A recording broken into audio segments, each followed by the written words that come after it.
All right, now looks like as good a time as any to go ahead and start. Want to welcome everybody in, and this is just going to be a nice reading to as we break it down the day. It was a Monday. It was probably a long day. We all went to work and dealt with what work is. So I just wanted to read and read this work. It's called Treasure Island.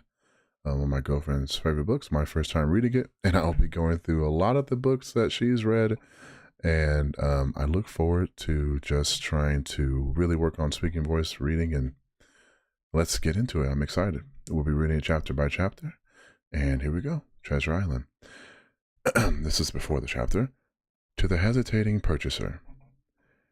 If sailor tales to sailor tunes, storm and adventure, heat and cold, if schooners, islands, and maroons, and buccaneers and buried gold, and all and all the old romance retold exactly in the ancient way, can please as me they pleased of old, the wiser youngsters of today, so be it, and fall on. If not, if studious youth no longer crave, his ancient appetites forgot, Kingston or Ballantine the brave, or Cooper of the wood and wave, so be it also. And may I and all my pirates share the grave where these and their creations lie. Which leads us to Treasure Island, Part 1, The Old Buccaneer.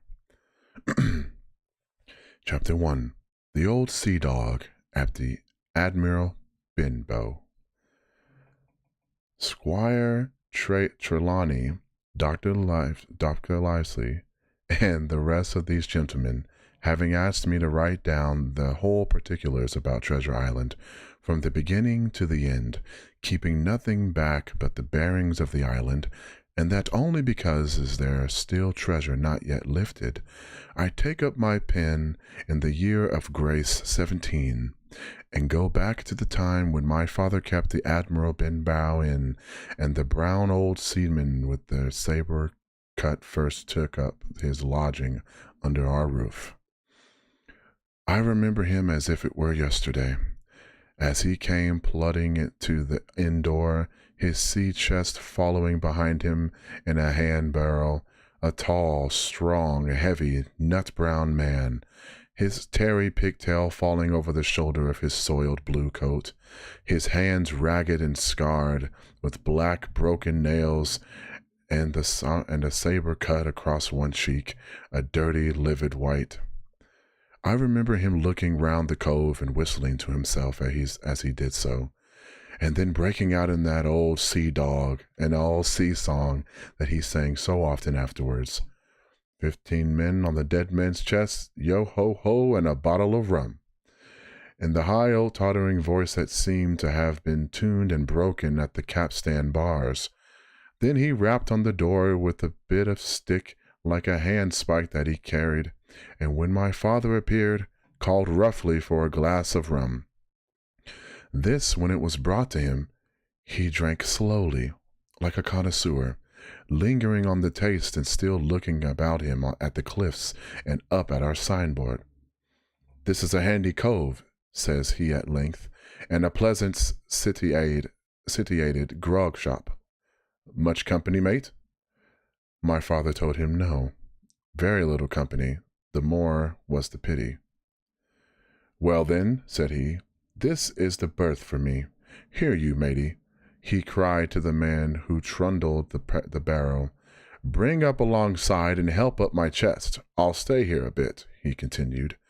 I'm a plain man. Rum and bacon and eggs is what I want, and that head up there for to watch ships off. What you might call me? You might call me Captain. Oh, I see what you're at there. He threw down 3 or 4 gold pieces on the threshold. You can tell me when I've worked through that, says he, looking as fierce as a commander. And indeed, bad as his clothes were, and coarsely as he spoke, he had none of the appearance of a man who sailed before the mast, but seemed like a mate or a skipper accustomed to be obeyed or to strike. The man who came with the barrow told us the mail had set him down the morning before at the Royal George, that he had inquired what inns there were along the coast, and hearing ours well spoken of, I suppose, and described as lonely, had chosen it from the others for his place of residence. And that was all we could learn of our guest. He was a very silent man by custom. All day he hung round the cove or upon the cliffs with a brass telescope. All evening he sat in a corner of the parlor next the fire, and drank rum and water very strong. Mostly he would not speak when spoken to, only look up sudden and fierce and blow through his nose like a foghorn, and we and the people who came about our house soon learned to let him be. Every day when he came back from his stroll, he would ask if any seafaring men had gone along the road. At first we thought it was the want of company of his own kind that made him ask this question, but at last we began to see he was desirous to avoid him. When a seaman did put up at the Admiral Benbow, as now and then some did, making by the coast road of Bristol, he would look at him through the curtained door before he entered the parlor, and he was always sure to be as silent as a mouse when any such was present. For me, at least, there was no secret about the matter, for I was, in a way, a sharer in his alarms. He had taken me aside one day, and promised me a silver 4-penny on the 1st of every month if I would only keep my weather eye open for a seafaring man with one leg, and let him know the moment he appeared. Often enough, when the 1st of the month came round and I applied to him for my wage, he would only blow through his nose at me and stare me down before the week was out, and he was sure to think better of it. Bring me my 4-penny piece, and repeat his orders to look out for the seafaring man with one leg. How that personage haunted my dreams, I need scarcely tell you. On stormy nights when the wind shook the 4 corners of the house, and the surf roared along the cove and upon the cliffs, I would see him in 1,000 forms, and with 1,000 diabolical expressions. Now the leg would be cut off at the knee, now at the hip. Now he was a monstrous kind of a creature who had never had but the one leg, and that in the middle of his body. To see him leap and run and pursue me over hedge and ditch was the worst of nightmares, and all along I paid pretty dear for my monthly 4-penny piece in the shape of these abominable fantasies. But though I was so terrified by the idea of the seafaring man with one leg, I was far less afraid of the captain himself than anybody else who knew him. There were nights when he took a deal more rum and water than his head would carry, and then he would sometimes sit and sing his wicked old wild sea songs, minding nobody, but sometimes he would call for glasses round and force all the trembling company to listen to his stories or bear a chorus to his singing. Often I heard the house shaking with yo-ho-ho and a bottle of rum, and all the neighbors joining in for dear life with the fear of death upon them, and each singing louder than the other to avoid a remark. For in these fits he was the most overriding companion ever known. He would slap his hand on the table for silence all around. He would fly up in a passion of anger at a question, or sometimes because none was put, and so he judged the company was not following his story. Nor would he allow anyone to leave the inn till he had drunk himself sleepy and reeled off to bed. His stories were what frightened people worst of all. Dreadful stories they were, about hanging and walking the plank, and storms at sea, and the dry tortugas, and wild deeds and places on the Spanish Main.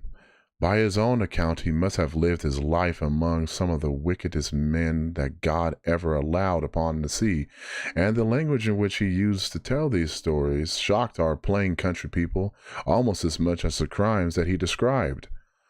My father was always saying the inn would be ruined, for people would soon cease coming there to be tyrannized over and put down and sent shivering to their beds. But I really believe his presence did us good. People,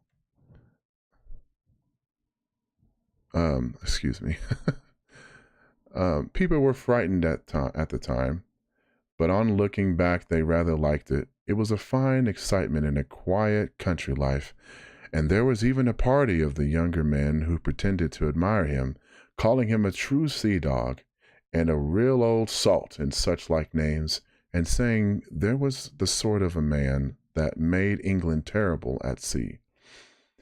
In one way, indeed, he bade fair to ruin us, for he kept on staying week after week, and at last month after month, so that all the money had been long exhausted, and still my father never plucked up the heart to insist on having more.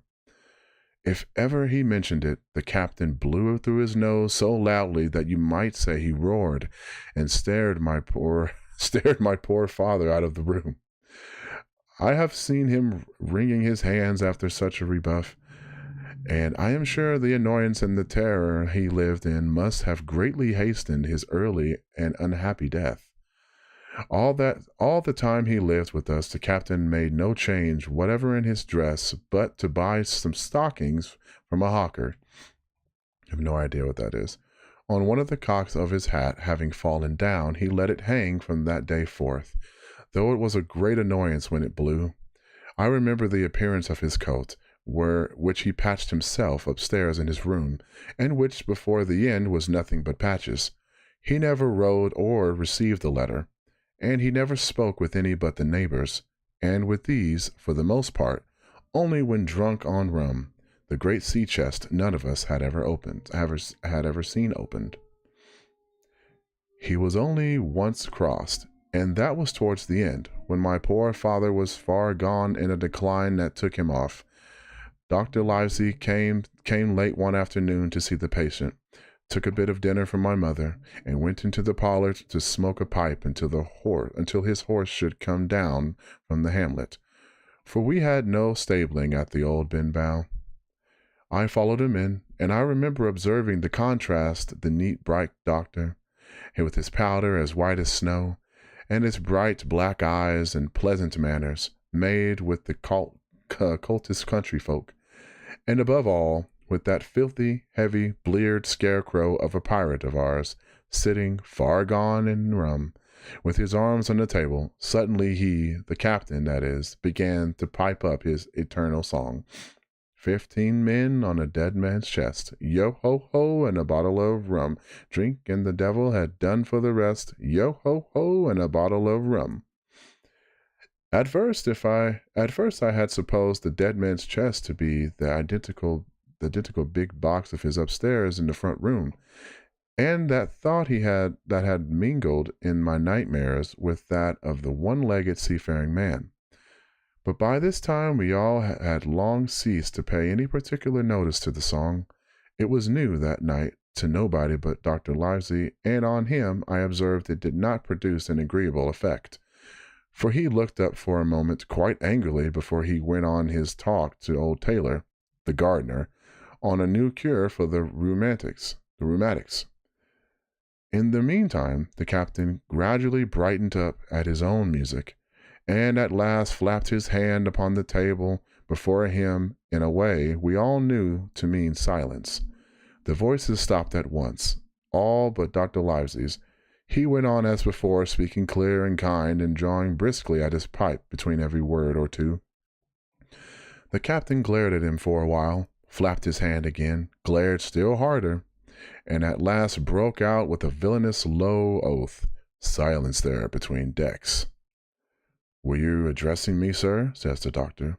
And when the ruffian had told him with another oath that this was so, I have only one thing to say to you, sir, replies the doctor. That is, if you keep on drinking rum, the world will soon be quit of the dirty scoundrel. The old fellow's fury was awful. He sprang to his feet, drew and opened a sailor's clasp knife, and balancing it open on the palm of his hand, threatened to pin the doctor to the wall. The doctor never so much as moved. He spoke to him as before, over his shoulder and in the same tone of voice, rather high, so that all the room might hear, but perfectly calm and steady. If you do not put that knife this instant in your pocket, I promise upon my honor you shall hang at the next series. Let's see. Then followed a battle of looks between them, but the captain soon knuckled under, put up his weapon, and resumed his seat, grumbling like a beaten dog. And now, sir, continued the doctor, since I now know there's such a fellow in my district, you may count. I'll have an eye upon you day and night. I'm not a doctor only, I'm a magistrate. And if I catch a breath of complaint against you, if it's only for a piece of incivility like tonight's, I'll take effectual means to have you hunted down and rooted out of this. Let that suffice. Soon after, Dr. Livesey's horse came to the door and he rode away, but the captain held his peace that evening, and for many evenings to come. And that is where we're going to end. We're going to start tomorrow, or next time, which I'll have scheduled, with Chapter 2, entitled Black Dog Appears and Disappears. And Dance Girl 800, thank you so much for coming out. Thank you, everyone, for coming out. I appreciate you so much. This is just new for me. I'm just trying to work on just reading and speaking voice, and I just want this to be a great time. Thank you guys so much, and I hope you all have a great night. And we'll see you tomorrow for Chapter 2 of Treasure Island. Black Dog Appears and Disappears, as I am tonight. Be safe, everyone.